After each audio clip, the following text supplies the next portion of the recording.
Je connais, comment dire? Non, je vais pas commencer comme ça. Je m'appelle Isabelle Sauvage. Je suis paysagiste depuis très longtemps, depuis pratiquement 25 ans. J'ai eu mon titre de meilleur ouvrier de France en 2004. Avant ça, avant 2004, je créais des jardins, mais de façon, enfin, j'étais dans des entreprises d'espaces verts pour lesquelles je travaillais. J'ai passé un BTS et quand j'ai passé mon BTS, j'ai rencontré une personne qui a fait que je suis devenue meilleur ouvrier de France, qui était mon maître de stage. J'ai fait aussi avant 2004, alors les dates, je ne sais plus trop, j'ai été maraîchère, j'avais envie de faire une expérience en agronomie. En fait, j'ai toujours été passionnée par le sol, l'agroécologie. Donc, j'ai été maraîchère pendant 4 années. J'ai arrêté parce que j'étais clairement très fatiguée. C'est un métier très difficile, mais j'ai beaucoup appris. Et ensuite, je suis devenue meilleur ouvrier de France. J'ai créé mon entreprise de paysage où je faisais du conseil, de la conception et de la réalisation. Je suis vraiment quelqu'un du terrain. J'ai beaucoup d'expérience de terrain. C'est ce qui fait un peu ma spécificité. Parce que souvent on fait soit conception, soit réalisation. En même temps que j'avais mon entreprise et que je créais, j'ai été formatrice dans un CFPPA, formatrice en maraîchage bio, toujours un peu pour satisfaire ma passion de l'agroécologie. Donc j'avais vraiment un contact fort avec l'agroécologie, avec le sol et le compost. Et puis, j'ai aussi animé des ateliers pour des enfants, pour des adultes, sur des sujets très différents, le compost, la biodiversité au jardin, comment aménager un jardin tout en respectant justement la biodiversité. Je vais regarder un peu mes notes là parce que je me perds dans. Oui, j'ai fait un jardin aussi. Alors, j'ai principalement travaillé dans la région de Fontainebleau.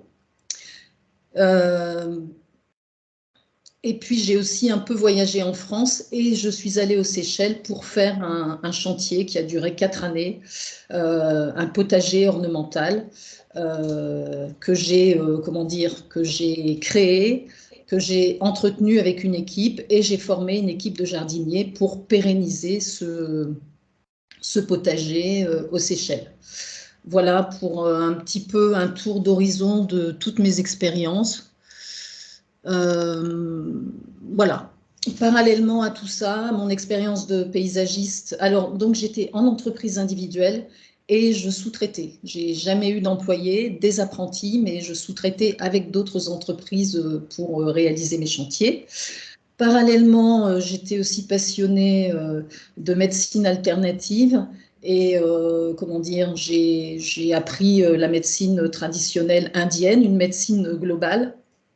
Et je me suis aussi beaucoup intéressée aux traditions et aux philosophies des peuples racines. Et si je dis ça, c'est parce que dans ma vision, vous le verrez, dans la façon dont je vais vous parler du compost, il y a une dimension qui est au-delà de simplement le fait d'apprendre à faire du compost. Voilà. Donc, j'ai choisi ce thème parce que je l'ai beaucoup pratiqué. J'aime beaucoup ce thème, effectivement, le compost au jardin. Pour moi, c'est un élément fondamental du jardin. Chaque fois que je faisais une création, je proposais à mes clients qui n'avaient pas de compost de faire un compost ou alors de les aider à faire leur compost parce que clairement, c'est pas quelque chose de. Effectivement, ça commence à émerger depuis quand même quelques années, mais je dirais que ça rame un peu. Et puis, c'est clairement pas au point. Donc, moi, l'expérience que j'ai du compost, c'est avec mes clients particuliers qui ont un jardin, qui ont des jardins, qui sont souvent des couples avec des enfants. Et c'est ce cas de figure. J'ai travaillé un peu sur le compostage collectif, mais beaucoup moins. J'ai donc observé chez mes clients tous les freins, tout ce qui pouvait entraver justement le fait de faire du compost, à savoir le manque de temps, le manque d'espace approprié. Alors ce que je vous dis là, c'est un peu tout jeté comme ça. Après, quand on creuse avec les clients, on voit bien que ce sont des excuses, quoi. Mais principalement le manque de temps, le manque d'un espace approprié, le manque de connaissances, je ne sais pas faire, le manque aussi de connaissances de comment utiliser le compost. Qu'est-ce que j'ai identifié aussi? Les préjugés, beaucoup de préjugés effectivement sur les odeurs, sur comment dire, les nuisibles. C'est moche, c'est pas beau. Et puis, comment dire, je dirais aussi un manque d'intérêt quand même et d'émerveillement pour le vivant, parce que le compost, avant tout, c'est ça. Et donc, tous ces freins-là, je les ai mis un peu je les ai rassemblés dans un seul mot, c'est-à-dire pour moi finalement des mauvaises habitudes que nous avons prises, les mauvaises habitudes de la société de consommation. Et par rapport justement à la médecine ayurvédique, Deepak Chopra, qui était un médecin ayurvédique qui avait créé un centre un centre pour soigner des maladies graves, des grands malades, disait que ce qu'il y avait de plus difficile à changer chez un humain, justement, c'était ça, c'était l'habitude. Donc, je crois que moi, mon rôle, c'est de travailler à ce niveau-là, d'essayer justement d'amener les personnes à se remettre en question, à prendre conscience justement à prendre conscience de leurs habitudes pour pouvoir les dépasser. Voilà, c'est comme ça que je me positionne dans le compost. Je vais parler technique, mais je vais aussi surtout parler de l'organisation, justement, et puis de donner du sens pour pouvoir justement aller au-delà de ses habitudes et puis transformer ça plutôt en choix volontaire, quoi, pour remettre de la conscience et puis pour donner un sens et puis pour se soutenir dans cette démarche de faire du compost. Parce qu'effectivement, il y a cette obligation. Au 1er janvier 2004, on aura l'obligation tous de faire du compost, tous et toutes, de faire du compost. Alors, j'aime pas trop le mot obligation, mais bon, c'est là. Faisons en sorte que cette obligation, ce soit un tremplin, ce soit vraiment quelque chose qui nous porte. Voilà, c'est mon credo. J'ai envie d'emmener les gens et de les soutenir et de les aider à justement passer à l'action. Faire du compost en soi, c'est finalement quelque chose de très simple. Je dirais la technique, elle est très simple puisque c'est le vivant qui travaille pour nous, hein. Mes clients me l'ont souvent dit d'ailleurs, à quoi ça sert de faire un compost? Ça se fait tout seul. Oui, il y a une partie qui se fait toute seule, mais il y a une autre partie où c'est à nous, l'humain, de venir, d'être là pour trier, pour collecter, pour réserver, pour apporter, pour porter de l'attention. Et c'est là que moi, je vais essayer de vous soutenir tout le monde pour agir. Voilà. Donc, le compost, comme je disais, c'est très simple. Qu'est-ce que c'est? C'est le résultat de la décomposition de la matière organique en un produit qui s'appelle le compost brut. La matière organique, on va voir ce que c'est. La matière organique brute, ce sont de gros volumes. Donc, l'intérêt du compost, c'est de réduire ces volumes. Et c'est aussi en réduisant ces volumes de fabriquer une matière une substance qui s'appelle l'humus et qui est le fondement, enfin on va dire l'un des fondements de la vie. Sans humus, nous ne serions pas là. Donc, c'est une matière précieuse qu'on brade, qu'on gâche et qui devrait revenir à la terre. La matière organique a un cycle, c'est de pousser, de croître à un endroit et de se décomposer à cet endroit pour redonner à la terre les éléments qu'elle a pris pour grandir.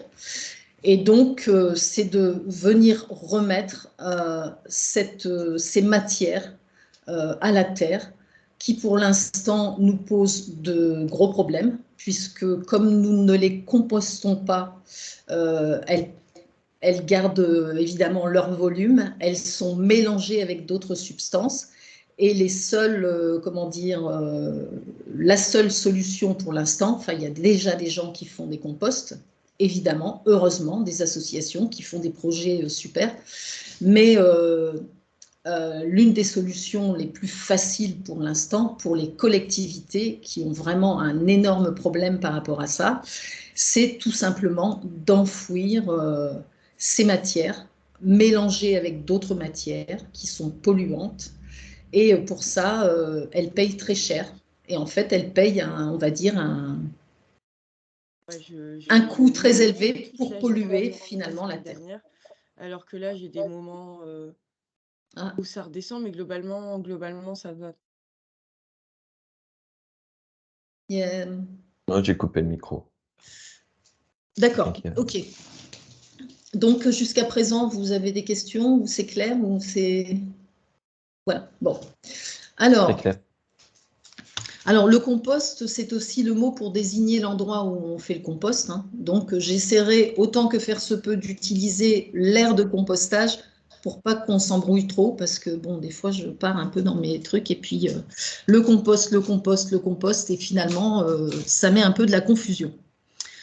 Donc, les deux avantages, les deux gros avantages, réduire le volume des matières organiques et créer cette substance pas magique du tout, miraculeuse, mais qui est ce qui nous crée aussi l'humus. Voilà, donc je vais partager, pour expliquer un peu rapidement le principe. Voilà, vous avez l'image? Pas encore. Ah non?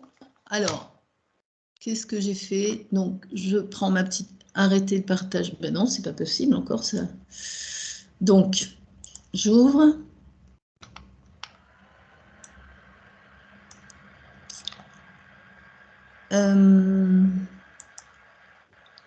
Là, vous avez?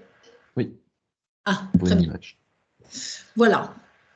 Alors là, on voit l'image d'un profil de sol. Est-ce qu'il y a parmi vous des gens qui connaissent un peu déjà les fonctionnements du compost, du sol? Ou pas? Bon, je n'ai pas de réponse. Vous m'entendez? Si, il y a des mains qui se lèvent. Ah d'accord, ok, mais moi je ne vois plus, effectivement. Ouais. Donc il y a des mains qui se lèvent. Bon, bah très bien. Oui. Bon, donc là, vous savez que c'est un profil de sol. Alors, au-dessus, vous voyez le curseur de la souris, là? Oui, tout à fait. Voilà. Alors, là, on a ce qu'on appelle le premier horizon du sol. Ici, ce qu'on voit, c'est la partie qu'on appelle la couche arable. La première couche du sol, la partie fertile du sol. C'est dans cette partie-là qu'il y a le plus d'humus. Plus on descend dans le sol, et effectivement, moins il y a d'humus. À la surface, on a ce qu'on appelle la litière. La litière, ce sont les feuilles là, que vous voyez et les brins d'herbe. Ça, c'est de la matière organique brute qui recouvre la surface du sol, qui protège le sol et qui va progressivement se décomposer déjà grâce à l'action du climat. Hein, le climat, le gel, la pluie, ça va faire que mécaniquement tout ça va se fractionner. le piétinement des animaux qui vont passer sur cette matière organique, qui vont la retourner pour la, comment dire, pour fouiller, pour se nourrir en dessous, même parfois pour la manger aussi. Et donc, cette litière va progressivement se décomposer et pénétrer dans la première couche du sol. Quand on marche dans la forêt, c'est sur la litière, hein, c'est sur la litière que l'on marche. Et donc, je vous disais, c'est cette matière-là brute qui va se transformer, qui va devenir de l'humus. Alors, cette matière organique, donc, puisqu'elle se décompose, on dit qu'elle est biodégradable. Elle est d'abord décomposée par des, comment dire, une faune qui est visible. Vous voyez ici un ver de terre, les galeries des vers de terre. C'est eux qui vont prendre le relais quand elle va pénétrer dans le sol. Donc, elle est décomposée par une faune qu'on voit, hein, les insectes, dont vous avez déjà vu des acariens, des myriapodes, des mille-pattes dans le compost. Et elle est décomposée aussi par des bactéries et des champignons qui sont invisibles effectivement à l'œil nu, mais qui sont bien présents dans le sol. Et qui vont non seulement ces bactéries et ces champignons décomposer au dernier stade, au stade le plus subtil, la matière organique, mais rendre aussi les éléments décomposés, les transformer en nutriments et permettre aux végétaux de les absorber et de pouvoir croître ensuite. Alors, la matière organique, c'est donc la nourriture, la fertilité et l'équilibre des sols, à condition, effectivement, de passer par cet état d'humus, cet état subtil. Alors, il y a deux types de matière organique. La matière organique végétale, issue évidemment des végétaux, donc les végétaux ligneux, qui sont les arbres, et les végétaux ligneux, ce sont des végétaux qui sont riches en carbone.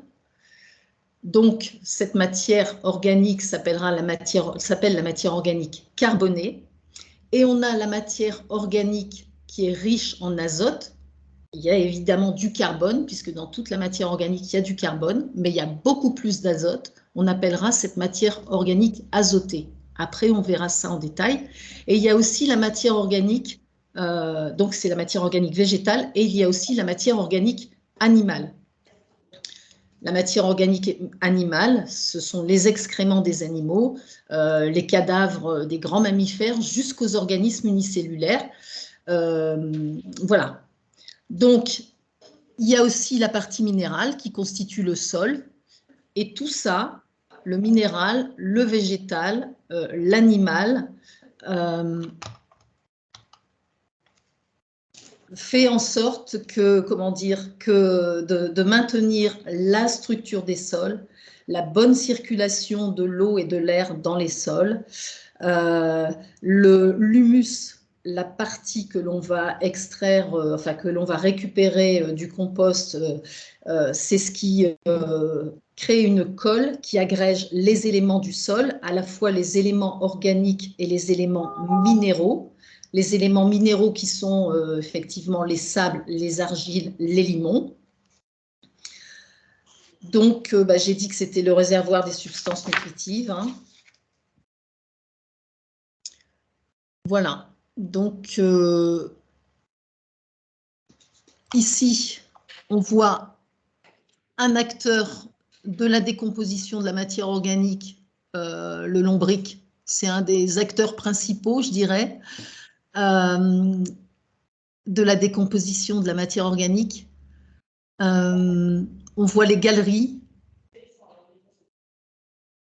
Quand on va faire un compost, c'est un peu ça qu'on va reproduire dans un coin du jardin, en fait. Ces dynamiques du sol qu'on va reproduire de façon peut-être un peu plus grossière, mais en tout cas, on va se servir de ça.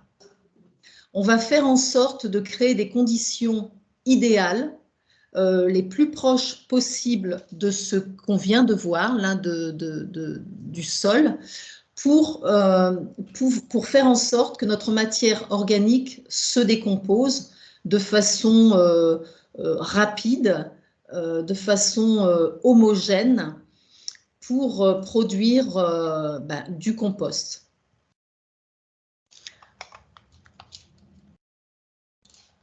Alors, l'état de santé d'un sol, c'est très très important. On commence vraiment à prendre conscience de ça. Le sol est vivant. Quand je dis on commence, bon, il y a effectivement beaucoup de personnes qui ont déjà pris conscience de ça. On en parle beaucoup, mais c'est pas forcément si évident que ça quand on voit la façon dont on maltraite les sols. Et en fait, le fait de ne pas remettre la matière organique dans le sol, la matière organique que nous gâchons dans nos poubelles, c'est déjà, je dirais, une maltraitance du sol. Parce que la matière organique permet de maintenir un taux d'humus dans le sol qui est absolument indispensable. Et si ce taux d'humus baisse, eh bien, le sol perd sa structure, il perd de sa dynamique, il perd de sa biodiversité. Le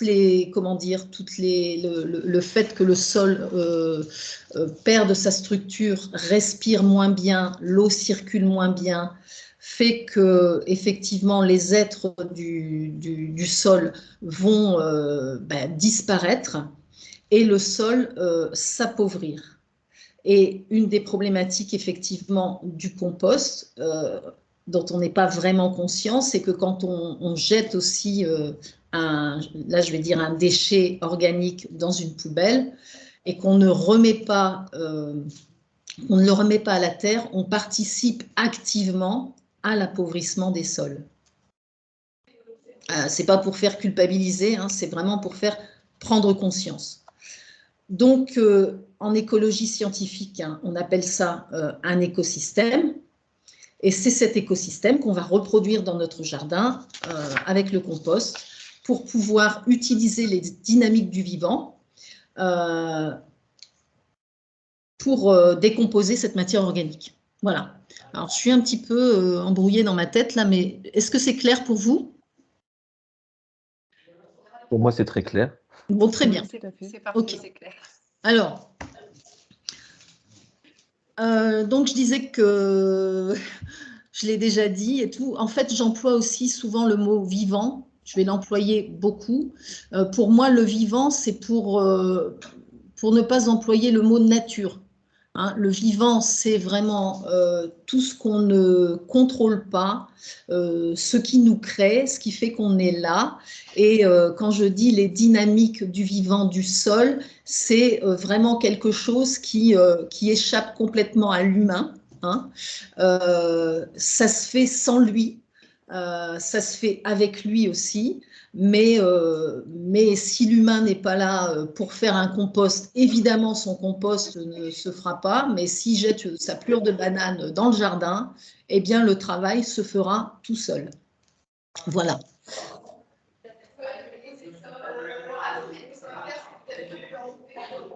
Alors là j'entends du bruit. Je vais couper les micros pour... D'accord.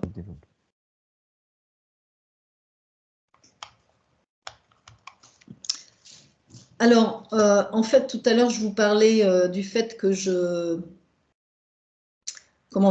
j'étudiais les peuples racines. Effectivement, ce qui m'inspire beaucoup chez eux, c'est leur rapport justement à la terre. Et quand je dis qu'on jette nos matières organiques dans la poubelle, on gâche parce qu'on ne remet pas dans le sol et le sol s'appauvrit. En fait, on dirait, au travers de la philosophie des peuples traditionnels, qu'on ne pratique pas le principe de la réciprocité. C'est-à-dire qu'on prend, et on ne redonne pas autre chose à la place, voire même quelque chose qui devrait normalement retourner à la terre. Donc, il serait bon qu'on commence à vraiment prendre conscience que eh bien, quand on reçoit quelque chose, quand on prend quelque chose et qu'on le reçoit, c'est bon de donner aussi. Et ce principe de réciprocité, je vais en parler plusieurs fois, parce que pour moi, faire du compost, c'est ça, c'est vraiment, ça devrait devenir un élan naturel chez l'humain, de dire, voilà, je prends, je reçois, je redonne. Et déjà ça, c'est donner un autre sens au fait de faire du compost. C'est donner un sens beaucoup plus vaste, beaucoup plus global, et c'est se repositionner dans une attitude un petit peu plus humble, et surtout c'est se remettre dans le vivant, dans un cycle du vivant, dans le flux du vivant. Voilà. Alors, les matières organiques pour nourrir le compost, elles sont produites dans nos cuisines et dans nos jardins. Donc, on va devoir réfléchir à l'organisation dans la cuisine, aussi dans le jardin. Je vais surtout exposer ici le compost avec la matière organique végétale, puisque c'est elle qui constitue le compost lambda de nos foyers. Je ne vais pas vous exposer une méthode de compostage formelle, c'est-à-dire dans les années 70, c'était la grande mode des composts en couches, les composts avec des activateurs de compost, les composts biodynamiques. Non, ici, on va simplement se préoccuper pour pour créer dans son jardin ou dans un autre espace pour les composts collectifs, pour créer des composts et donner les meilleures conditions à ces micro-organismes, à ces champignons, pour s'exprimer. Donc, les meilleures conditions, en fait, pour faire un compost, c'est un bon taux d'humidité, c'est une bonne aération, et c'est des ingrédients spécifiques en quantité équilibrée, c'est-à-dire des matières organiques azotées et carbonées. Et puis, c'est aussi toute cette faune visible et invisible qui va venir coloniser votre compost. Alors, je vais enlever l'image. Voilà, je réduis. Vous me voyez? Pour l'instant, on voit moi je vois toujours l'image. Voilà, ok, bon. Il y a parfois un décalage. C'est bon? Vous voyez? On voit toujours l'image. Ah, mais et on, pourtant, on se voit moi, je vous toujours. vois. Alors, l'enregistrement, scène de mode, on voit toujours l'image. Oh là, alors là, le partage est suspendu. Vous devez revenir à la fenêtre que vous avez partagée pour reprendre. Là? Non, ça bouge pas. En fait, vous avez partagé la fenêtre, donc il faut tout arrêter. Tout arrêter, c'est-à-dire? Vous enlevez le partage d'écran. Alors, là, vous me voyez là? Non, toujours pas. Bon, j'enlève. Alors, je suis désolée. Là? Oui. Ça y est? Oui. Oui. Ah, très bien. Bon, magnifique. Voilà. Donc, comme je disais, l'objectif, c'est de créer les meilleures conditions pour donner... Oui, vous me voyez toujours? Oui, oui. Oui, non, c'est parce qu'il y a Sébastien qui ne bouge pas, donc effectivement, ça me... De donner les meilleures conditions. Rester immobile, Sébastien. Il fait semblant d'être figé, mais non. Je suis en méditation. Très bien. De donner les meilleures conditions, justement, pour pouvoir faire du compost, aux acteurs de la décomposition, sachant que voilà, même si on n'est pas là, ils travaillent 7 jours sur 7, 365 jours par an. Ils font jamais grève, à condition justement de les aider à se déployer dans le compost. Voilà.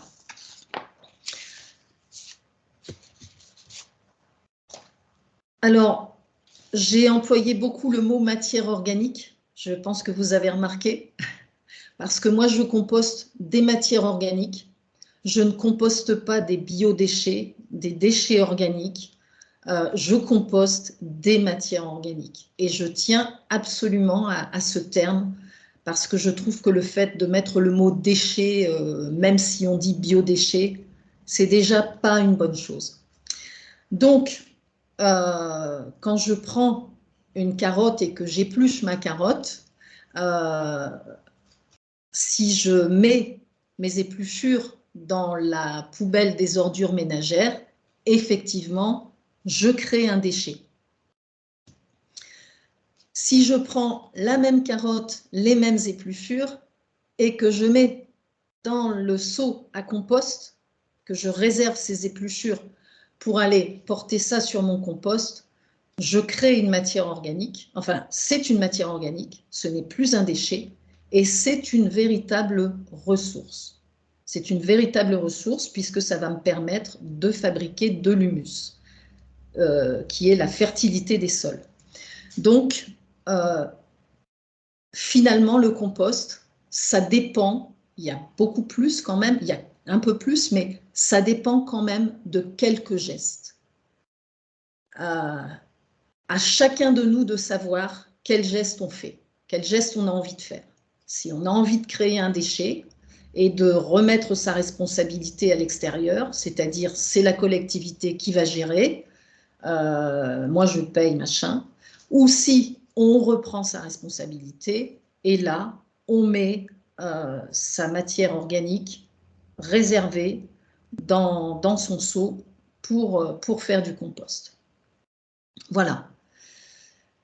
Ça revient à dire ce que je disais tout à l'heure, les habitudes. Effectivement, ces habitudes qui sont ancrées, qui sont entre guillemets mauvaises, elles dépendent vraiment de quelques gestes. Et on verra après dans l'organisation comment on peut mettre à la place d'autres gestes. Donc, ce que je mets dans le compost, ce sont des matières organiques, je disais, qui ont des qualités différentes. Il y a les matières organiques carbonées et les matières organiques azotées. Alors, on va voir comment les reconnaître, parce que même si ce n'est pas difficile de les identifier, c'est très très important pour l'équilibre du compost. Savoir équilibrer ces matières, je dirais que c'est l'un des piliers du compost. La difficulté, c'est que quand on n'a par exemple pas de jardin et qu'on a uniquement des matières organiques issues du foyer, on a uniquement des matières organiques azotées. Donc la difficulté, ça sera de trouver les matières qui vont permettre l'équilibre, les matières carbonées, et on verra comment se fournir des matières carbonées. Donc, je vais refaire un partage d'écran. Vous me suivez toujours? Oui, oui. Vous n'avez pas de questions? Pour l'instant, non. Bon. Je pense que les questions, on verra à la fin. Je refais un petit partage d'écran, ok? Enfin, un partage d'écran. Vous me dites effectivement... alors, c'est bon? Parfait. Alors, je disparais, hein, parce qu'en fait, je n'ai pas l'option, en tout cas, je ne vois pas pour être sur l'écran en même temps que vous. Donc, ici, à votre avis, quelles sont les matières que je vous montre? Ah, c'est vrai qu'il n'y a pas les micros. Matière azotée. Voilà, les matières organiques azotées. Donc, elles sont principalement issues de notre cuisine. On dit qu'elles sont azotées parce qu'en fait, c'est surtout parce qu'elles ont moins de carbone que les matières organiques carbonées.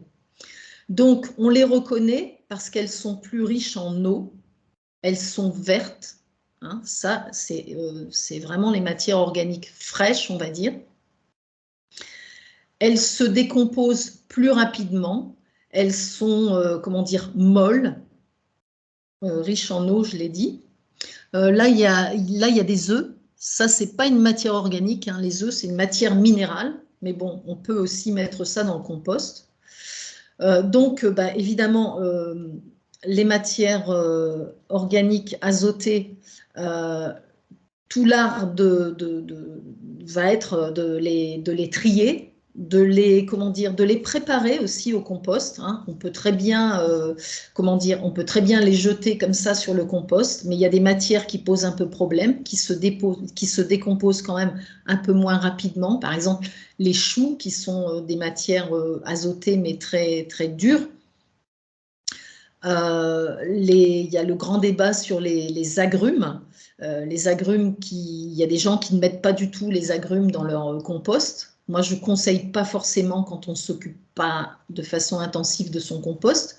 Mais les agrumes, on peut les mettre quand on s'occupe bien de son compost, à condition de les couper en petits morceaux, c'est-à-dire de faire, comme tout à l'heure, je parlais de la litière, de fractionner la matière organique pour qu'elle puisse justement bien se mélanger avec les autres. Donc, on a nos matières organiques azotées ici. Dans le compost, elles vont se décomposer de façon très, très rapide. Ce sont des matières qui pourrissent et qui fermentent. Et ça sera une des contraintes aussi pour les réserver dans les cuisines, hein. Peut-être moins quand on a un jardin, parce qu'on peut aller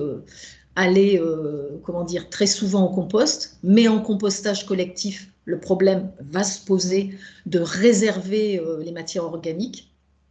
Très vite, elles produisent des odeurs désagréables. Bon, il y a des insectes. Voilà. Donc, pour les matières organiques azotées,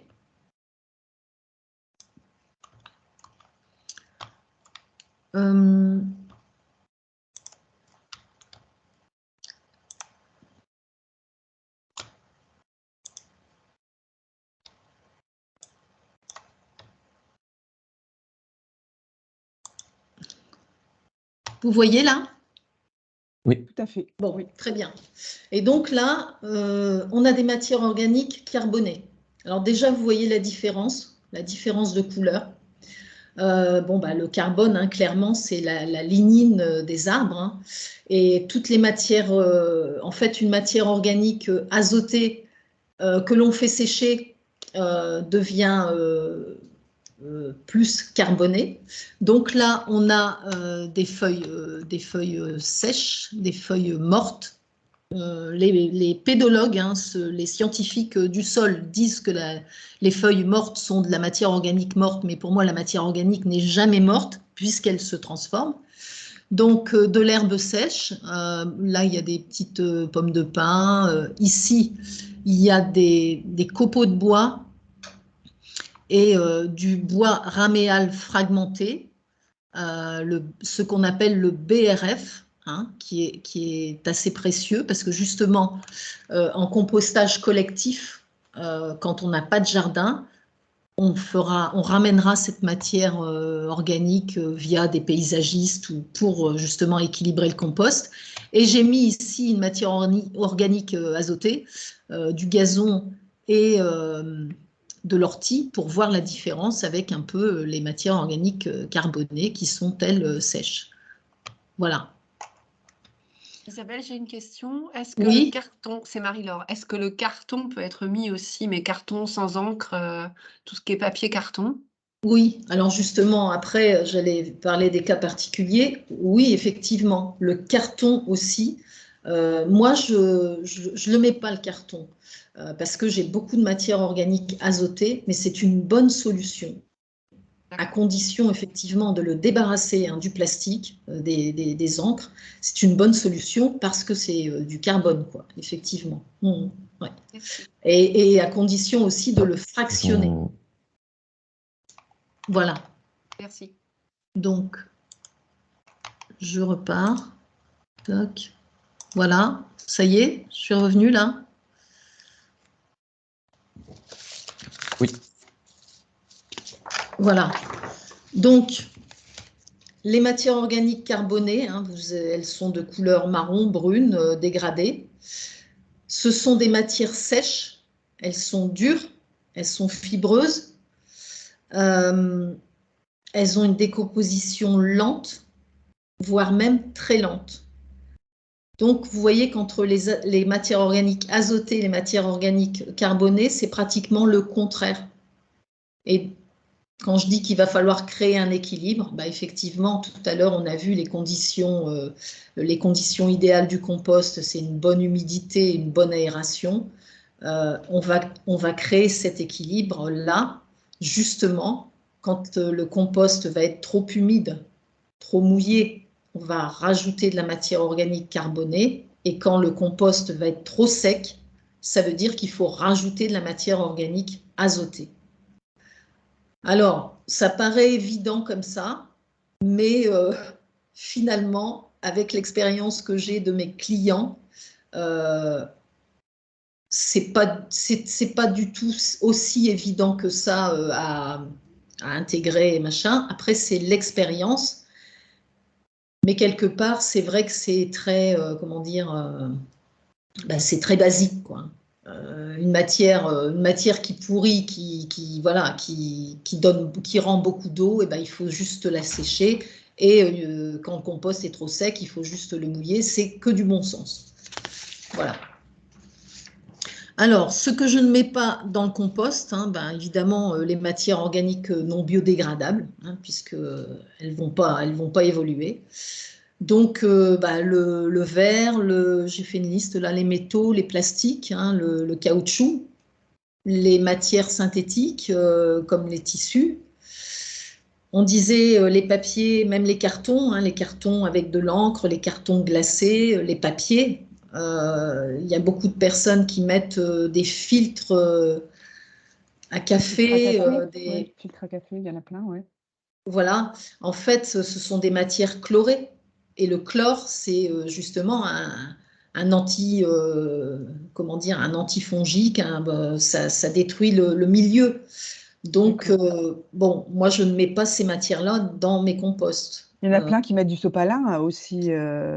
Le sopalin, pour moi, le sopalin, c'est pas bon du tout. Ouais. D'accord. Et alors, c'est une matière qui va se décomposer déjà mécaniquement, parce qu'un sopalin, ne serait-ce que quand on le mouille, il se délite un peu. Mais en fait, les substances qui sont dedans, là, ça fait partie de l'invisible, on va dire, ne sont pas bons pour justement la faune et la flore invisibles, quoi, les champignons et les bactéries. Et les Voilà. cendres Les cendres. Alors, les cendres, oui, sauf que les cendres, il faut faire très attention, il faut éviter d'en mettre des grosses quantités en même temps et les incorporer au fur et à mesure.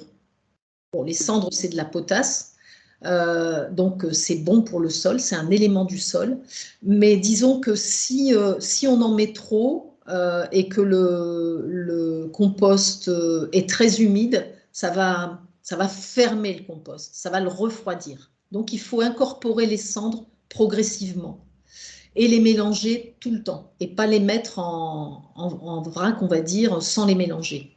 Voilà. C'est pas la même chose pour les marcs de café? Si on en met trop, pareil, ça crée un déséquilibre? En fait, de toute façon, toutes les matières organiques qu'on met en trop créent un déséquilibre. Les marcs de café, si on en met trop, oui, c'est pareil. Le truc, c'est que après, on parlera de la façon de faire du compost. Il y a aussi que quand vous mettez une matière organique sans la mélanger, vous pouvez aussi déjà créer un déséquilibre. Il faut toujours brasser, mélanger. D'accord. Donc, les marcs de café, si vous les mettez et que vous brassez, ça ne sera pas du tout la même chose que si vous les accumulez et qu'elles forment une couche justement qui est épaisse et qui ne permet pas la respiration. Voilà. En fait, ce qu'il faut permettre, c'est vraiment l'aération et la circulation de l'eau.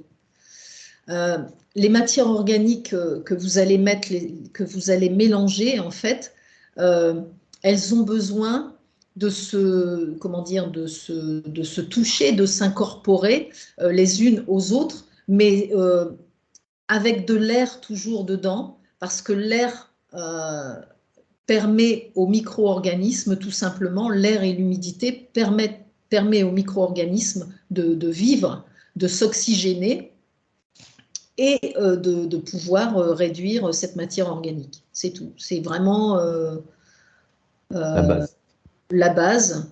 Et je voulais comparer avec autre chose, mais il y a rien de... Voilà, il faut que ce soit équilibré. Ouais, c'est peut-être comme quand on fait, effectivement, quand on fait du pain, quand on fait un ferment, il y a aussi justement des bactéries et tout qui font que ce ferment est vivant et il faut que ce soit dans un endroit aéré, qui ait une bonne humidité pour que justement ça vive et que ça évolue. Voilà. Quand vous dites mélanger, Isabelle, en fait, on a une couche inférieure qui est déjà en décomposition. On ne fait pas remonter la couche inférieure dessus. On mélange ce qui a été mis récemment. Oui. Mais ça, on va le voir après. Ah, d'accord. Okay. Là, je vous dis tout ce qu'on met dedans et puis après, on verra. Oui, je réponds oui. Là, on ne va pas tout remélanger à chaque fois. Voilà. Donc, je termine avec mes matières organiques. Là, il y a des matières organiques. Oui, je reviens aux cendres. Les cendres, à condition, pareil, que vous ayez du bois et que vous ne mettiez pas trop de matières qui sont chimiques dans votre feu. Parce que les cendres, on n'y pense pas toujours, mais parfois on met des choses qui ne sont pas vraiment, comment dire, bio et finalement, on met des substances chimiques dans le compost. Donc, faites attention. Il y a des gens qui brûlent, par exemple, des bois traités et qui mettent des cendres de bois traités. Je ne suis pas sûre que ce soit très bon. Voilà. Donc, il y a aussi des matières organiques biodégradables dont il faut se méfier. C'est justement ça, les bois traités, les copeaux traités, les sciures. Parce qu'après, je vous dirai comment ramener du carbone si vous n'en avez pas assez. Mais c'est pareil, si vous allez chercher chez le menuisier des copeaux de bois ou des sciures de bois qui ont été traités, c'est très très mauvais. Votre compost n'évoluera pas et il mettra beaucoup de temps à se décomposer. Et en plus, vous polluerez l'endroit où vous entreposez vos matières organiques. Voilà. Après, il y a les produits chimiques, tout ce qui est, je sais pas, les peintures, voilà. Alors, tout ça, ça se trouve sur le bois, sur le papier. Des détergents parfois, je sais pas, on peut mettre des choses où il y a eu du détergent. L'huile de vidange, attention, il y a des gens qui, des fois, m'ont posé la question si on pouvait mettre de l'huile de vidange. Alors, franchement... Là, c'est rédhibitoire. Voilà. Alors, je regarde sur ma petite liste. J'ai encore une question. Oui. J'ai des poules, elles vont régulièrement gratter sur le compost à l'extérieur. Donc, les fientes, est-ce que c'est... Parce que c'est fort azoté, ça, je suppose. Quand elles vont dessus, automatiquement, est-ce que c'est un problème ou pas? Non, au contraire. Mais par contre, effectivement, s'il y a 2000 poules, oui, ça va être un problème. Non, Mais s'il y a quelques poules, ce serait mon métier, là. C'est vraiment, oui, c'est très très bien les poules en fait. Sinon, mais c'est toujours une question d'équilibre. Parce qu'en plus, les poules, elles travaillent, elles font le travail des oiseaux dans la nature, c'est-à-dire qu'elles fractionnent la matière organique, elles la remuent, elles aussi, elles participent justement à la décomposition et en plus, elles ajoutent de l'azote et du phosphore. Donc, c'est très bien. Elles piquent les vers de terre. Alors, elles piquent les vers de terre jusqu'à une certaine profondeur et là, c'est toujours le principe de réciprocité. Si la poule, elle vient sur le compost et qu'elle rend un service, elle a le droit de prélever quand même quelques vers parce que ça fait partie du jeu. Je donne, je reçois. Et en plus, les vers de terre seront transformés en azote et c'est très, très bien. Voilà. D'accord. Ok, merci Isabelle. Et je me permets aussi, ça peut être intéressant les poules parce que parfois quand on fait du compost, quand on apporte des matières azotées, on ne prête pas forcément attention aux plantes ou aux végétaux qu'on va mettre dedans. Et quand les plantes ou les végétaux sont en graines, elles nous rendent bien service parce que les graines, elles sont capables de résister un temps infini avant de passer en mode germination. Et donc les poules, elles viennent justement picorer ces dernières graines. Ça, Ah, c'est super. bien. On Oui, est toujours dans la réciprocité, effectivement. exact, exact. Ouais, très exact, effectivement.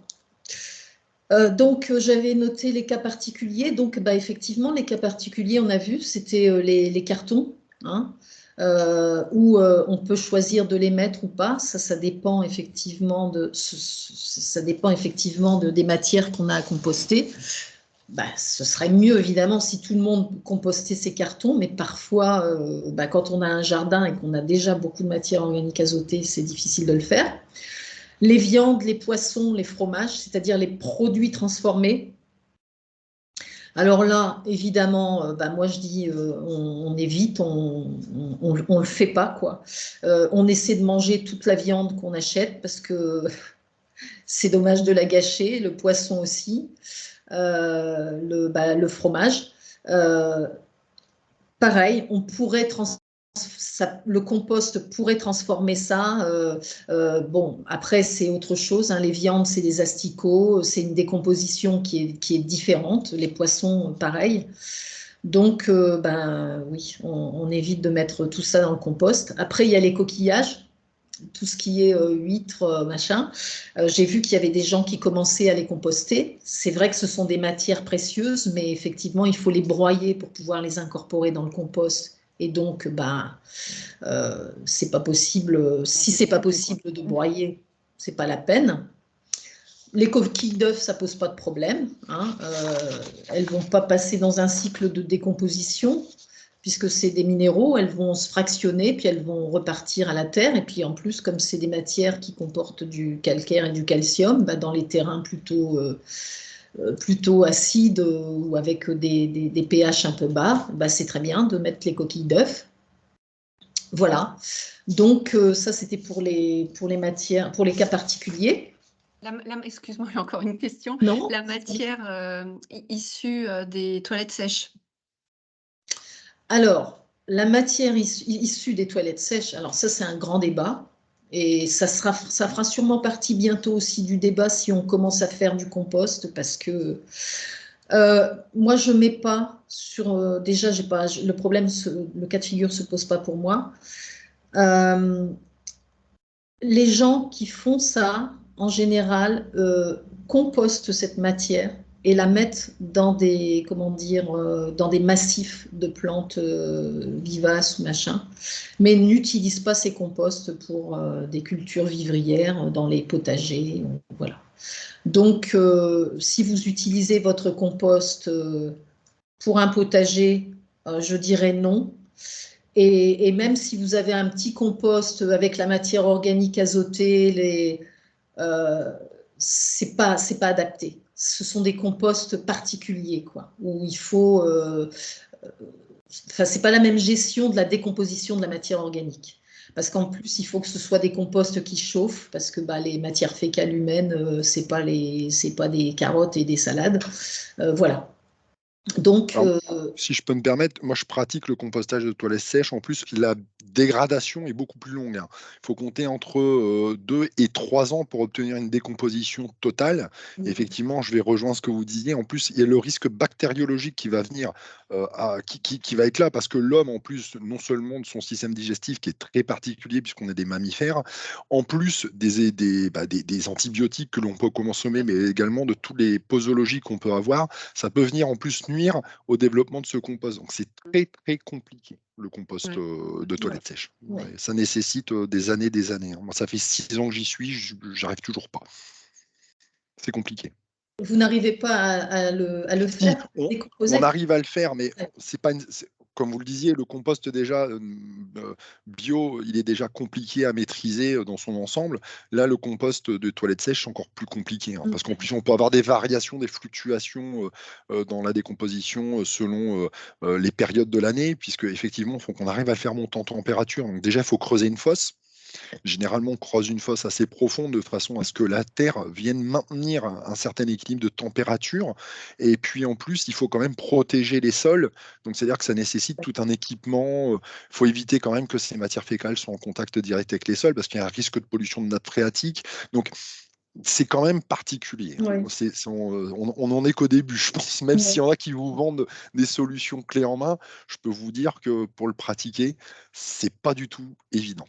Pas du Oui. tout. Bah là, en plus, c'est parce qu'aussi on s'éloigne un petit peu des dynamiques du vivant, je dirais.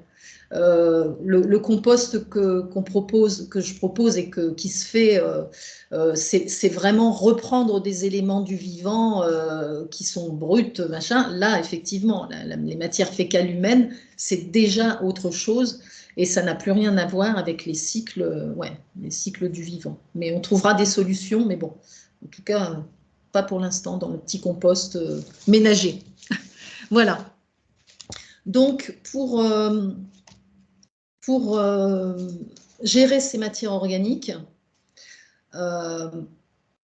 pour optimiser, on va dire, la décomposition, pour faire du compost, il faut une organisation. Il faut un minimum d'organisation. Là, je m'adresse surtout aux personnes qui n'ont pas l'élan de faire du compost, les personnes à qui on va dire, à qui on dit là aujourd'hui et à qui on va dire le 1er janvier 2024, ça y est, maintenant, aujourd'hui, tu dois trier tes matières organiques, machin. Là, il va falloir leur proposer effectivement une organisation et c'est aussi ce que je proposais à mes clients, un minimum d'organisation, hein, c'est pas créer une infrastructure, parce qu'effectivement, faire du compost, c'est une contrainte. Clairement, moi des fois ça m'ennuie un peu, même si j'ai cet élan. Donc l'organisation, ça va vraiment consister à aménager de façon sommaire mais efficace son espace pour pouvoir trier, réserver, hein, collecter, réserver, ensuite aller déposer sur le compost, mélanger et puis utiliser. Voilà. Donc, s'organiser, c'est surtout anticiper et visualiser pour faciliter le processus. Donc, visualiser toutes les actions qu'on va faire déjà, c'est ça. Hein. Dans la cuisine, moi, je suis organisée. Dans la cuisine, j'ai ma petite planche, j'épluche mes légumes et à côté, j'ai mon seau qui est réservé, un petit seau avec un couvercle que j'ai récupéré. Je fais ça rapidement. Quand je cuisine, je mets ça dans mon seau, je réserve et je vais au compost pratiquement 3 fois par semaine. L'hiver, si j'y vais moins, je mets un seau à l'extérieur, un peu plus grand, et je vide mes matières organiques dedans. Voilà. Là, déjà, ce qui se passe dans la cuisine, c'est très simple. Ça posera certainement des problèmes pour les gens qui ont des appartements, des petits appartements, des choses comme ça. Et là, il faudra réfléchir à d'autres solutions parce que, en fait, ces personnes ne vont pas pouvoir garder des matières organiques au-delà de 4 ou 5 jours dans leur appartement. Et pas non plus à l'extérieur sur le pas de la porte. Voilà. Donc, l'organisation va vraiment dépendre du fait qu'on soit en logement collectif, en logement individuel, qu'on ait un jardin ou qu'on n'ait pas de jardin. Il va falloir y consacrer un peu de temps. Donc, anticiper aussi à ce niveau-là, c'est-à-dire combien de temps je vais passer à faire mon compost. Franchement, si c'est constant, c'est très peu. Mais par contre, c'est la même chose. Il faut anticiper sur cette organisation du temps pour pouvoir se dire à tel moment, je descends mon seau, à tel moment, je fais ça, à tel moment, voilà. Après, si ça marche, c'est très bien. Si ça ne marche pas, on change. En fait, ici, on va faire un peu comme dans le développement personnel, on va transformer ça. Ce qui serait bien, c'est de transformer ça, non pas en une habitude, mais en une routine. Une routine consciente, quoi. Voilà. Moi, je vais travailler demain matin. Si mon compost il est loin, je prends mon seau, je le dépose et quand je rentre le soir, je reprends le seau, je le remets dans la maison. Voilà. Il faut penser à tout ça avant. Ensuite, L'organisation, elle va aussi dépendre un peu de la famille, parce que la famille, eh ben, on peut faire participer les personnes, et puis la famille aussi, sa composition, parce que si on est tout seul, on ne produit pas beaucoup de matière organique. Par contre, quand on est une grande famille, on va en produire beaucoup plus. Donc, on aura aussi une organisation qui sera alignée à ça. Pour ce qui est de l'organisation pour les composts collectifs, il va falloir aussi qu'on voit un peu tout ce qui se fait, qu'on s'inspire les uns des autres, parce que je vois que vous aussi, vous faites du compost et tout. Les idées, les échanges, c'est très très bien. Je vois qu'il y a des projets qui sont géniaux à Nantes, à Rennes, à Amiens. Il faut vraiment s'inspirer aussi de ce qui existe déjà, parce qu'il y a plein de choses qui sont très bien, quoi. On va devoir réfléchir aussi dans l'organisation à comment je fais mon compost, parce qu'il y a plusieurs façons de le faire. Il y a le compost en tas, celui que moi je pratique. C'est en tas sur le sol, donc ça suppose qu'on ait un jardin. Donc moi je fais du recyclage de palettes, comme beaucoup. On prend des palettes qui ne sont pas traitées surtout, et on fait un U et on met les matières organiques dans le jardin, à même le sol, ce qui suppose de toujours bien mélanger et de toujours effectivement surveiller son compost, parce que c'est vrai que quand il y a des jus et tout, c'est pas génial pour le sol, mais quand ce sont des petites quantités, ça peut aller quand même. Donc il faut dès le départ savoir ce qu'on va faire, si on préfère faire un compost en place ou alors un compost en composteur. Moi, je recommande vivement le compost en place, mais je sais que le compost en place, c'est aussi une façon de se... Parfois, c'est une poubelle un peu.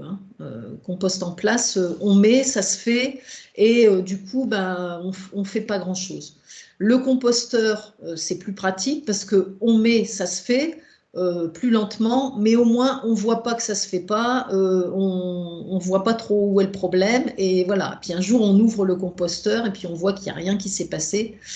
Voilà, donc c'est deux techniques différentes pour moi. Si je préfère aussi le compost en tas, ouvert, c'est parce que là, on est vraiment en contact avec les dynamiques du vivant. C'est vraiment les dynamiques du vivant qui font le boulot. Et du bon travail, voilà. Alors que quand on est dans un composteur, on est déjà un peu moins connecté au vivant. On va devoir surveiller beaucoup plus. Il y a des matières organiques clairement dans les composteurs, déjà les agrumes, il y a des matières organiques qui ne se décomposent pas, les bananes et tout, parce que justement c'est difficile de faire en composteur. Qu'est-ce que je peux dire encore? Moi, j'ai une technique aussi de compostage, c'est le compostage en place, c'est-à-dire qu'à partir du printemps et jusqu'en automne, certaines matières organiques, par exemple les pelures de carottes, les concombres, qui sont des matières organiques qui sèchent très rapidement, eh bien, je les mets directement sur le sol, entre mes plantes. J'ai toujours le souci esthétique, je ne crée pas une décharge, je fais en sorte que ça ne se voit pas, et en fait je reproduis ce dont je vous parlais tout à l'heure, c'est-à-dire la litière. En fait, je couvre mon sol d'une litière et les micro-organismes qui sont dans le sol vont s'occuper de décomposer progressivement cette litière. Voilà. Donc je vois qu'on est à 1h18 là. Ah ben je n'aurai jamais le temps de finir. Est-ce que vous avez des questions? Je vais peut-être...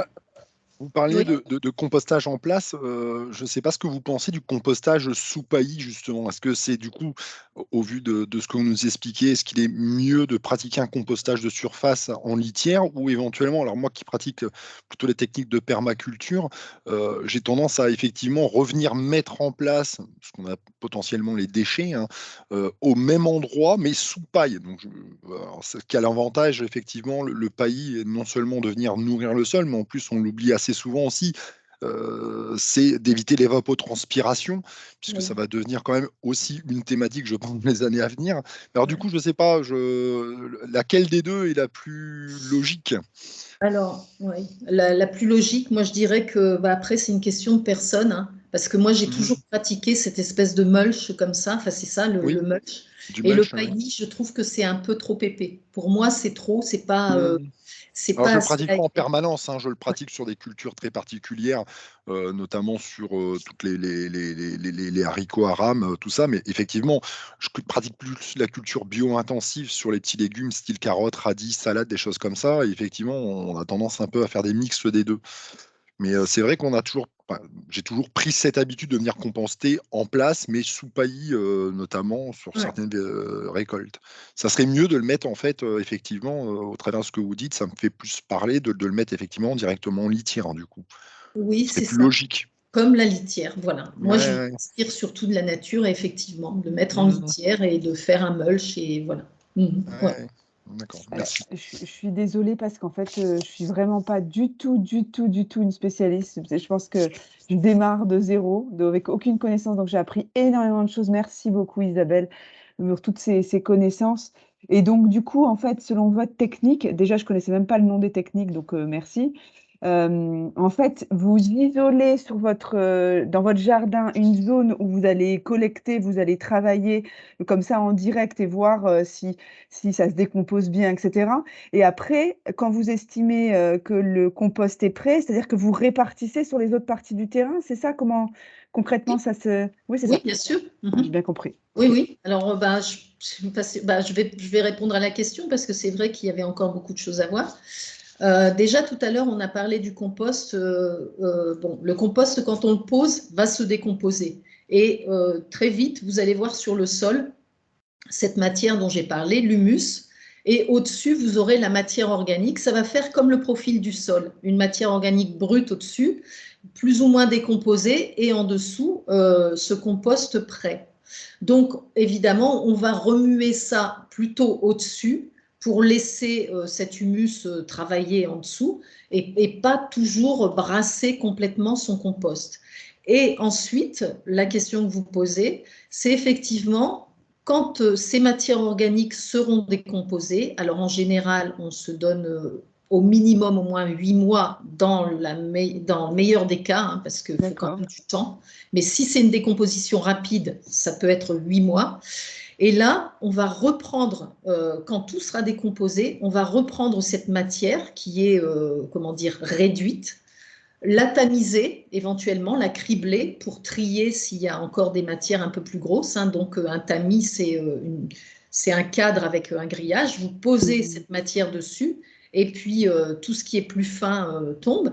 Et ça, vous allez l'utiliser pour le remettre au sol. En fait, c'est la dernière étape du compost. C'est l'une des plus belles, je dirais, Oui.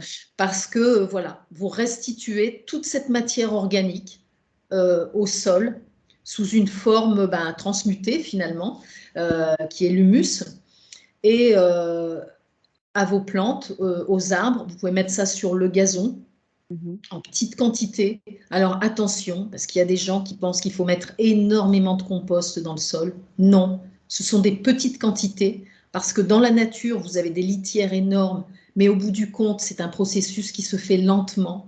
Donc l'humus est restitué de façon constante, mais en petite quantité D'accord. au sol. Donc il faut faire la même chose, C'est c'est-à-dire pas la que peine de surcharger, quoi. Il vaut non, non, mieux non. et en mettre sur plein d'endroits différents plutôt qu'en mettre vraiment à un endroit beaucoup. Voilà, exactement, exactement. En mettre dans tout le jardin, je dirais, comme je disais, hein, même sur la pelouse.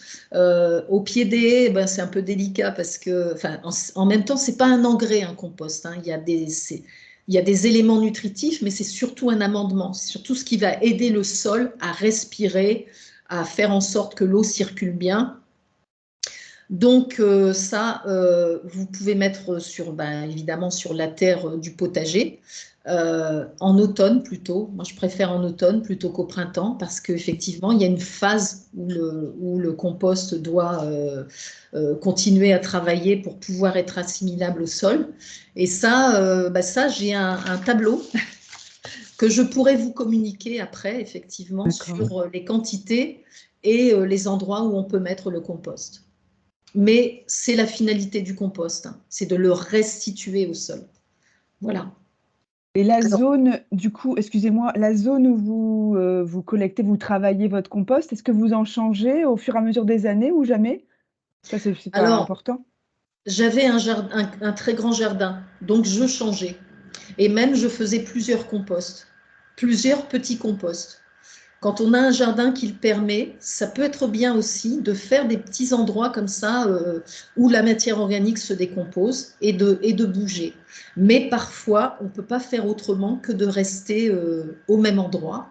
Et donc, moi, ce que je conseille, c'est d'avoir deux U, hein, de prendre un espace avec deux U et de faire une année, de mettre la matière organique brute d'un côté, de la mélanger et l'année suivante de faire de l'autre côté. Juste de déplacer un peu, ou 2 ans après. Mais sinon, parfois, on n'a pas le choix. Donc, c'est quand même mieux de faire du compost toujours à la même place plutôt que de jeter. C'est un pis-aller, quoi. Mais c'est bien quand même. Voilà. Ok, merci. Ça, c'est... En fait, l'organisation, le sujet du compost, il est énorme, il est très vaste, parce que finalement, chaque cas de figure va demander une solution différente ou va offrir un choix différent, une possibilité de faire du compost comme ça, comme ça, comme ça. Moi, ce que je conseille aussi, c'est de faire un peu, c'est pour ça que j'ai parlé du compost en place, c'est-à-dire que plutôt que de toujours mettre les matières organiques au compost, d'essayer effectivement si on a des plantes, au potager, c'est attention au compost en place quand le potager, quand c'est le printemps, mais dans des massifs, d'essayer justement de mettre la matière organique directement sur le sol, toujours avec le souci esthétique, pour décharger un petit peu justement ce compost. Et puis parce que c'est un autre rapport encore au vivant. C'est une autre façon de composter. Et c'est comme on disait, la litière, le couvert. Voilà. Je me permets. Allez-y, allez. Non, allez-y. Alors, c'est vraiment technique pour ceux qui connaissent, mais j'aurais souhaité savoir si éventuellement vous pouviez donner votre avis sur la technique de culture en lasagne, du coup, parce que c'est intéressant. De culture en lasagne, alors moi justement, j'ai fait beaucoup d'expériences et j'ai expérimenté parce que vous avez vu, je suis pas toute jeune, donc je viens de l'agroécologie classique. Non, mais c'est un truc aussi. Je viens, je dirais, du sol, du travail du sol nu. Et donc, moi, la permaculture, qui est quand même un concentré aussi de beaucoup de techniques, dont l'agroécologie, ça m'a beaucoup interrogée parce que, par exemple, la technique du paillage, clairement, le paillage épais et tout, je l'ai fait. J'ai pas du tout aimé parce que ça refroidit énormément le sol, ça ralentit et bien sûr, effectivement, ça nécessite une activité humaine entre le printemps et l'automne. Ouais. Exactement. C'était même une technique pour empêcher, les arbres fruitiers de fleurir trop tôt, que de mettre justement des paillages épais au sol pour empêcher l'air du soleil et l'activité des micro-organismes et ralentir justement la floraison des arbres. Donc, voilà. Et donc, moi, j'ai essayé les lasagnes. Est-ce que vous pouvez expliquer, juste, excusez-moi, c'est quoi la technique de la lasagne? Je connais bien le plat, mais... c'est le même principe en fait.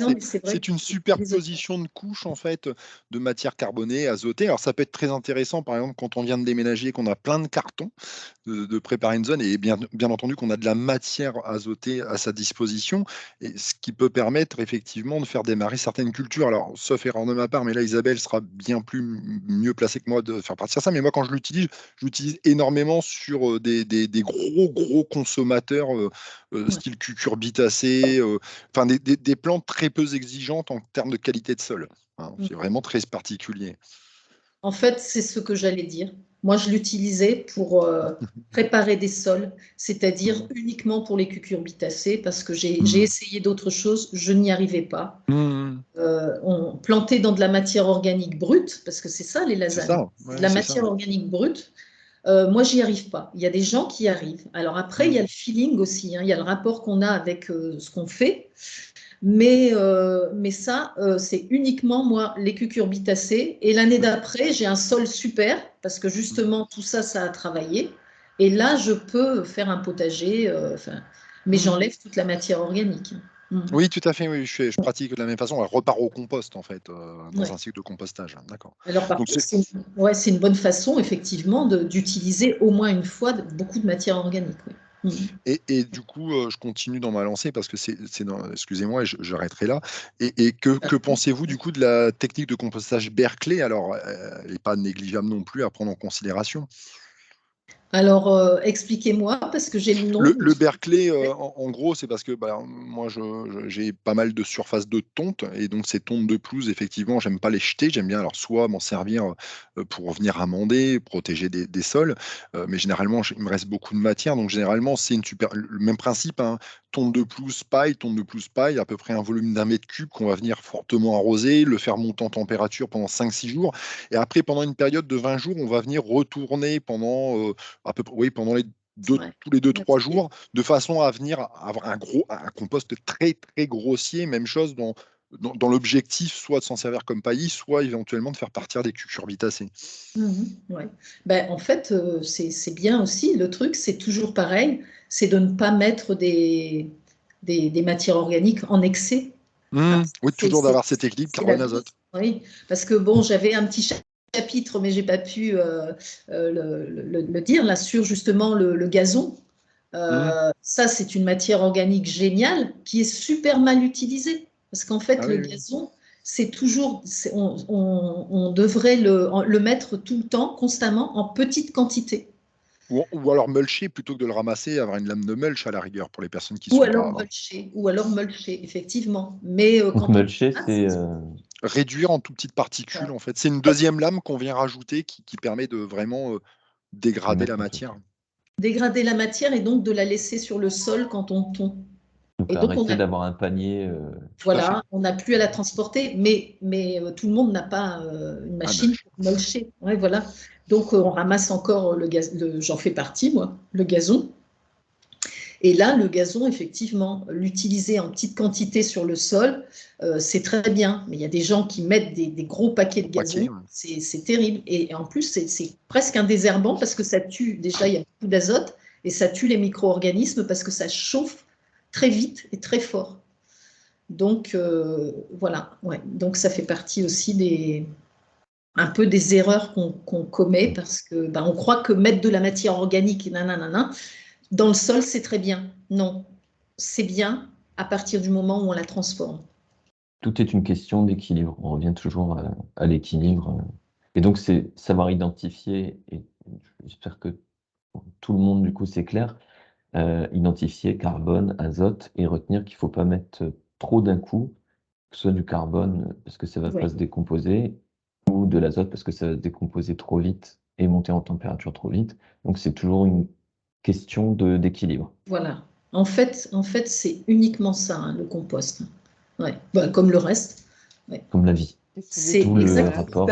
Et du coup, c'est vrai que l'organisation et tout, c'est une bonne organisation, c'est de se permettre de se dégager un peu de temps pour pouvoir se libérer la tête et travailler après de façon intuitive. Parce que c'est vrai que mes clients, par exemple, s'ils paniquaient ils ne savaient pas faire, c'est aussi parce qu'ils étaient beaucoup dans le mental. Et quand on est dans le mental, on ne sent pas que c'est un peu plus humide, un peu machin. Et il y a beaucoup cette relation de feeling, quoi, avec le compost après qu'il faut développer, quoi. Faire du compost, c'est pas réfléchir à un problème insurmontable, c'est y aller, faire une expérience et puis dire ah tiens, là ça pue, clairement, il y a un truc qui va pas. Ou ça sent bon, et mon compost il est en bonne santé. Voilà. Ouais. Je ne sais pas Ben si la voilà. question a été posée. Excusez-moi, j'ai juste eu un petit intermède avec un collègue. Est-ce que vous avez des ressources à conseiller, bibliographiques ou des choses comme ça qui peuvent aider, continuer à guider les personnes présentes? Oui, alors j'ai des ressources, mais je vais vous les communiquer. Laissez vos Ok, coordonnées parce super, qu'en fait, je merci. ne les ai pas précisément. Mais effectivement, oui, il y a Génial. il y a notamment des livres de Bourguignon. Enfin, il y a des bons bouquins, oui. Ouais. Donc, bah, justement, là, qu'est-ce qu'on fait? On continue ou... Bah, on va arriver au terme Ouais, du malheureusement. temps. Je pense que ce serait intéressant de pouvoir organiser peut-être, on va avoir peut-être un deuxième événement pour avoir la suite et puis aussi peut-être que les participants auront d'autres questions. Si vous avez des questions, il ne faut pas hésiter à nous les poser. Isabelle pourra y répondre. Oui, Et puis, quoi qu'il en soit, on va envoyer le lien vidéo pour que vous puissiez revoir les explications, parce qu'il y a énormément d'informations, des informations assez riches, et ce sera bien de pouvoir revenir dessus. d'accord. Bon, ça a été bien clair quand même parce que C'est très clair. comme Oui, j'étais oui, Et tout à question fait. de sauter mon plan, j'ai quitté, donc bon, très bien. il y avait un sujet aussi, Fanny, qui parlait du lombricomposteur. Oui, Bah, ce serait bien aussi de pouvoir j'aurais aimé pouvoir en parler un petit peu, mais là, on va manquer de oui. temps. Euh, On va Sauf en faire un si deuxième. on peut en parler en 2 minutes, mais sans le caricaturer. Je ne sais pas si on peut le faire. Le lombricomposteur, Mm. bah, moi je peux en parler. Alors j'ai une expérience pas moi-même du lombricomposteur, mais d'un ami enfin même plusieurs, et puis surtout d'une entreprise qui faisait du lombricompost. Bon bah c'est génial. Où j'aime moins, c'est le lombricomposteur qui est un peu récupéré, où on fabrique des lombricomposteurs design qui coûtent des fortunes et tout. Bon bref. Mais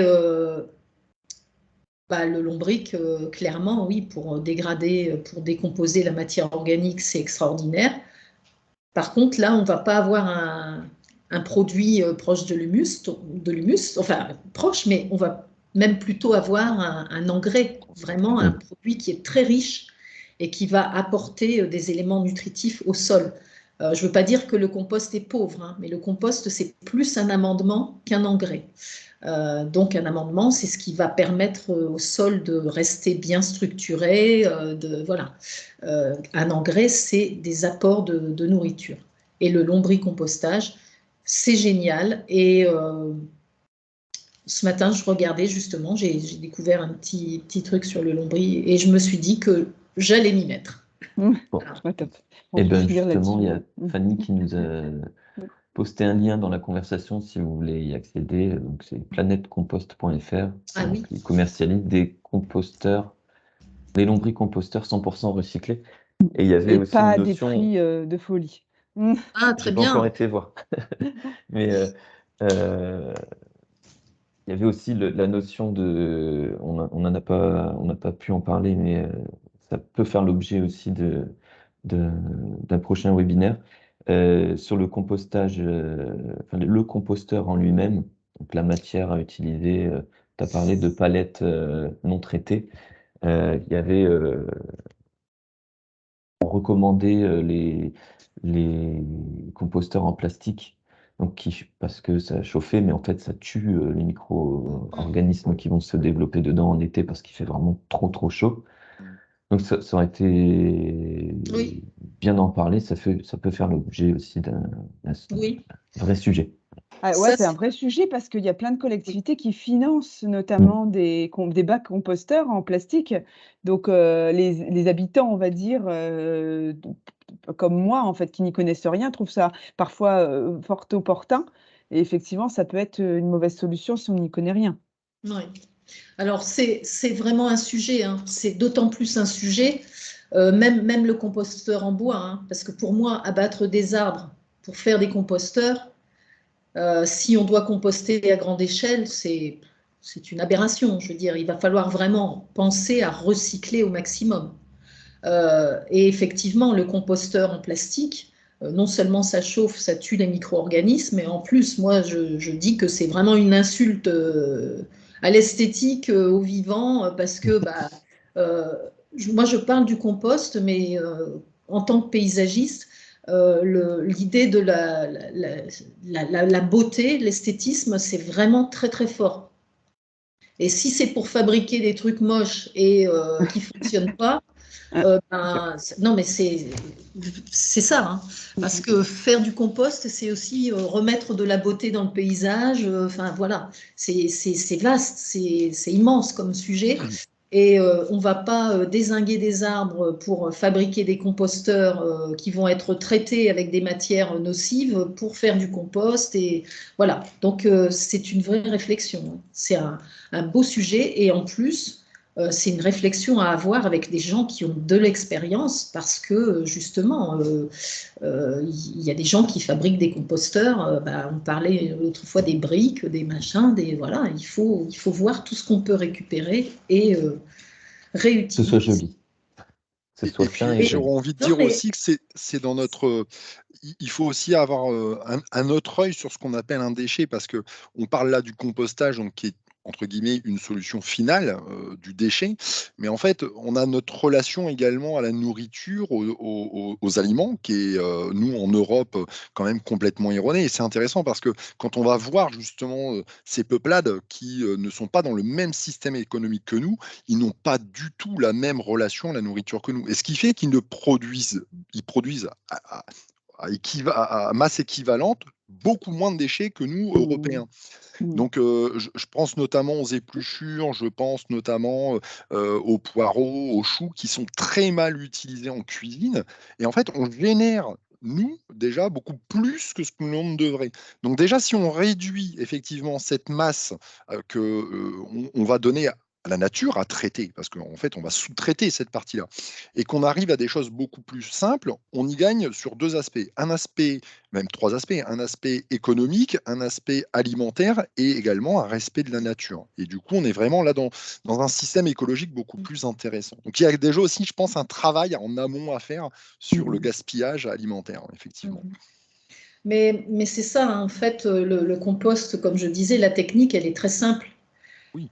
Tout ce sur quoi il faut réfléchir, c'est tout l'environnement. Comment on fait ça, avec quels matériaux, et c'est un sujet qui est énorme, qui est vraiment porteur de plein de valeurs, de plein de potentiel, quoi.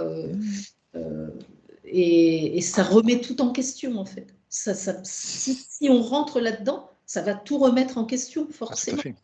Parce que c'est notre relation au vivant. C'est pour ça que j'insiste sur les matières organiques, parce que nous, on ne mange pas des déchets, on mange des matières organiques. Et effectivement, je ne mange pas un déchet, moi je mange de la matière organique et je la mets dans mon compost. Et on va même réinventer un langage et tout. Enfin, bref. On va réinventer Phil à couper le beurre, hein, parce que c'est ce que pratiquaient nos ancêtres il y a à peu près 20 000 ans. Hein, il y a 20 000 ans, je pense que l'être humain, dans son évolution, effectivement, il a gagné énormément en qualité de vie, mais aux dépens malheureusement de celle qui nous nourrit. Donc en fait, c'est surtout ça. Donc je pense qu'il y a beaucoup d'inspiration à aller chercher effectivement je vais parler des ethnies malheureusement, mais des ethnies qui restent encore aujourd'hui très en relation avec la nature, mais également au travers du milieu archéologique qui refont aujourd'hui des découvertes et qui s'aperçoivent qu'on est en train de revenir, entre guillemets, alors, je ne vais pas dire un état de chasseur-cueilleur, qu'on soit bien d'accord, mais en tout cas avoir une relation à la nature qui est bien plus importante que ce qu'on a pu avoir ce dernier centenaire, qui a bien détruit. Oui. Et donc pour revenir et peut-être conclure, parce qu'on est arrivé au terme du... Donc Isabelle parlait de mauvaises habitudes qu'on avait prises. Et en fait, pour information, changer une habitude, ça prend 3 semaines. Voilà, c'est 21 jours. Donc 21 jours pour que ça devienne une habitude. Même si, ouais, ça dépend quand même.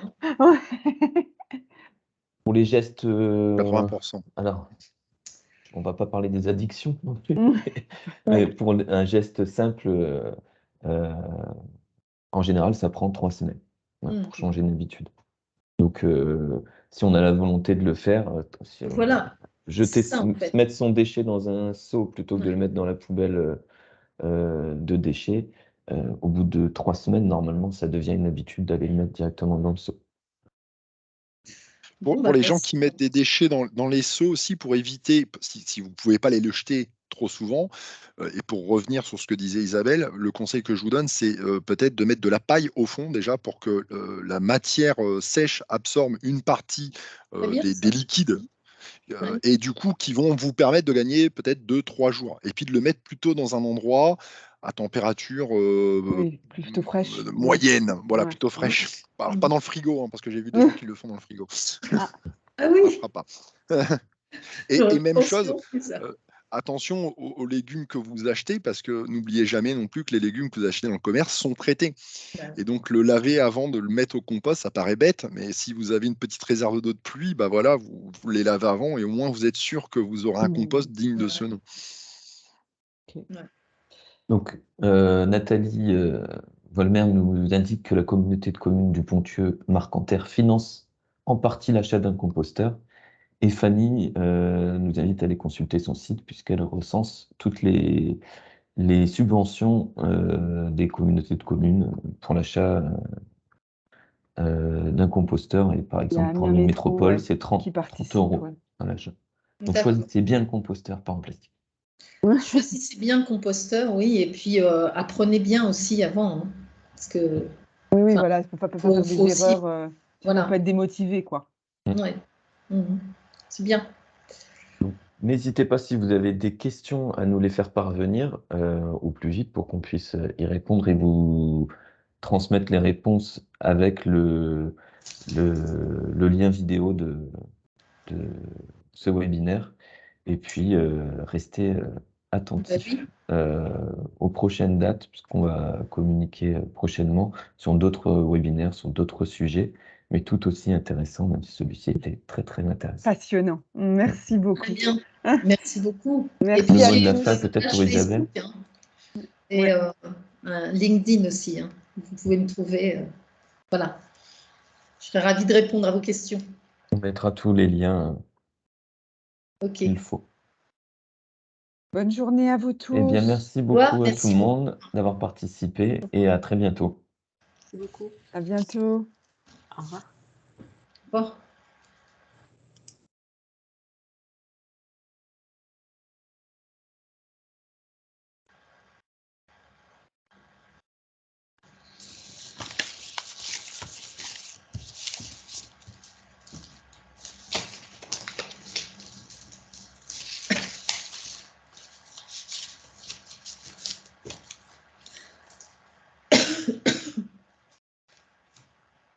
Bien. Alors, Isabelle, il reste encore beaucoup de choses à dire ou pas? Oui. J'ai mal calculé mon temps là. Non, mais Ouais. Oui. Je rentre. c'était un rodage aussi. Oui, oui, très bien, oui, oui, oui. Mais je rentre trop dans les détails au départ et puis. Mais c'était bien, oui. Très bien. Mhm. Enfin, en tout cas, du point de vue des participants, à mon avis, c'était super intéressant. Bon, alors, c'est toujours compliqué pour nous. C'est-à-dire qu'on a des spécialistes. On a vu que le monsieur là, Christophe Barbier, c'était un spécialiste. Et puis, je pense qu'il y en a plein qui n'ont pas parlé parce qu'ils étaient comme moi. Ils apprenaient plein, plein de choses et du coup, ils n'osaient pas forcément trop prendre la parole pour pas avoir l'air trop bête, quoi. D'accord. Donc, voilà, c'est toujours, le problème de l'équilibre entre Ouais. les questions des uns et des autres. Mais en tout cas, pour une première, prise, en main, on va dire, de ces sujets, je trouve ça hyper intéressant. Après, dans un deuxième temps, effectivement, Sébastien, ce que tu disais, c'est intéressant de peut-être regarder, aller plus loin dans les solutions qui existent et de montrer, les avantages et peut-être inconvénients des solutions qui existent. Parce que j'ai l'impression, alors je ne sais pas ce que vous en pensez, Isabelle, mais j'ai l'impression qu'il y a plein de sociétés qui se lancent sur la question, des sociétés privées notamment, et qui proposent pas forcément des solutions toujours adéquates ou voilà. Oui. Il faut savoir. Enfin, après, moi, je suis pas là pour dire c'est bien, c'est pas bien, etc. Ça, c'est pas le problème. C'est de dire attention aux limites de telle solution. Il y a des limites quand même et sachez vous y retrouver, quoi. Si, c'est important parce que justement, on parlait des composteurs en plastique.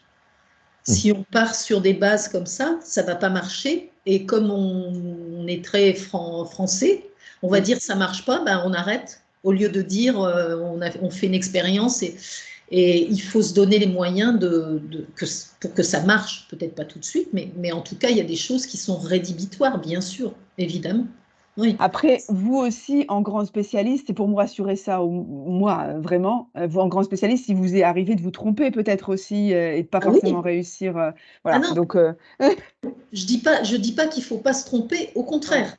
Mais il faut pas, dès le départ, se plomber avec c'est des ça. choses qui sont D'emblée, voilà. problématique. Si on met des composteurs en plastique, les gens vont penser, enfin, en tout cas moi, pourtant moi j'ai ce réflexe. Pour moi, quand je vois un composteur